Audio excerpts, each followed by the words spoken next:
Salom azizlarim, kanalimga xush kelibsiz. Kanalimga like hamda podpiska bosishni unutmang. Xullas kalom, bugun bizning videomiz ajoyib bo'ladi. Ya'ni biz domda, krishada shashlik tayyorlaymiz o'rtoqlar. Ya'ni jigardan shu paytgacha biron marta tayyorlamaganman. Bu birinchi marta. Qanaqa bo'lar ekan?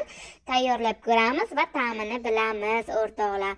Xullas kalom, shashliklarimizni marinovat qilib, ularni siqqa tortib oldik.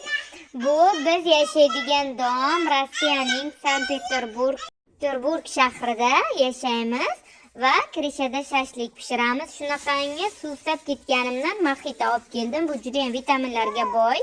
Ya'ni miyatadan tayyorlangan suv o'rtoqlar.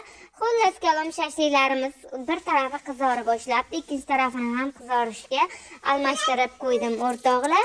Biz har doimgidek ishlik insonmiz, kun davomida ishlaymiz, kechqurun esa farzandlarimizga vaqt ajratib, oila davrasida o'tirib ajoyib bir piknik qilamiz. Har doim xo'jayinim ishdalar, kelganlaricha men shashliklarni tayyorlab pishirib o'tiraman.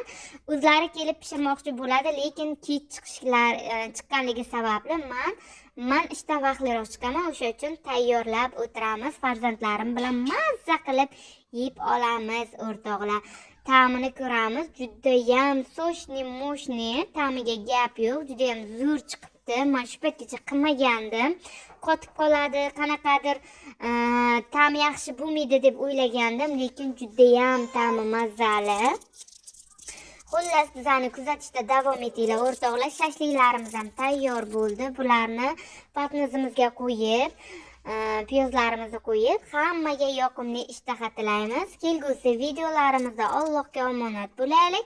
Bizni kuzatishda davom eting. Like hamda podpiska tugmasini bosishni esdan chiqarmang. Kelgusi videolarimizda uchrashguncha